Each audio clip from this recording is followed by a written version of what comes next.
நீங்க இங்கு தமிழகத்தில் முஸ்லிம்கள் மென்மையானவர்களாக அல்லது போராளிகளாக இல்லாமல் இருக்கிற காரணத்தால் அது பெரிய விஷயமாக விளையுங்கிறீங்க, ஆகாதுன்னு சொல்றீங்க. இல்ல முஸ்லீம் லேண்டு, பிசினஸ், பொலிட்டிக்கல், அங்க வந்து முஸ்லீம் டாமினேஷன் அதிகம். இங்க வந்து தமிழர்கள் தான், இங்க உள்ள மக்கள் தான் முஸ்லீமா கன்வெர்ட் ஆயிருக்காங்க. ஸோ அப்போ காயல்பட்டினம் போனா அங்க அது சம்பந்தமா ஏதோ ஒரு தொப்புள் கொடி உறவுன்னு அவங்க சொல்லிடுவாங்க. தென்காசி போனா இன்னொரு உறவுன்னு சொல்லிடுவாங்க. அதான் தென்காசி கலவரம் வந்து நெல்லை மாவட்டத்தில் மற்ற பகுதிகளில் அது ஒன்றும் பரவாயில்ல. ஸோ ஒரு லிமிட்டட் இதுதான் இங்க இருக்குமே தவிர யூபி பீகார் சென்றிக்கு மாதிரி இதை பார்க்க முடியாது. அதனால பிஜேபி வேற பல வியூகங்களையும் எடுப்பாங்க. இதுவும் இந்துக்களுக்காக போராடுறதும் ஒரு வியூகம். முஸ்லிம்கள் இந்த திருப்பரங்குன்றம் விஷயத்துல இழுத்து பிடிக்காததுனால அது பெரிய அளவுக்கான பிரச்சனை ஆகாதுன்னு நீங்க சொல்றீங்க.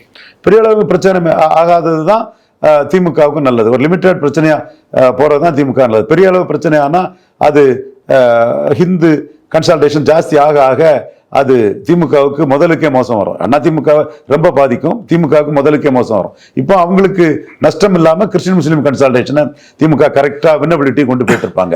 இப்போ முஸ்லிம்கள் விட்டு கொடுத்துட்டாங்கன்னு சொல்றீங்க. இப்படியெல்லாம் நான் அந்த இஷ்யூக்குள்ள போக விரும்பல. இந்த விஷயத்துல எதிர்த்து நிக்க மாட்டாங்க, ஆகையால இது ஒரு பெரிய பிளவுக்கான அரசியல் அப்படி சொல்ல வரல. நான் வட இந்தியாவில் உள்ள அந்த முஸ்லீம் அந்த தன்மைக்கும் இங்க உள்ள முஸ்லீம் தன்மைக்கும் வேறுபாடு இருக்குன்னு சொல்றேன். இங்க உள்ள முஸ்லிம்கள் காஸ்ட் ஆர்ஜினை பாக்குறாங்கன்னு சொல்ல வர்றேன், அவ்வளவுதான்.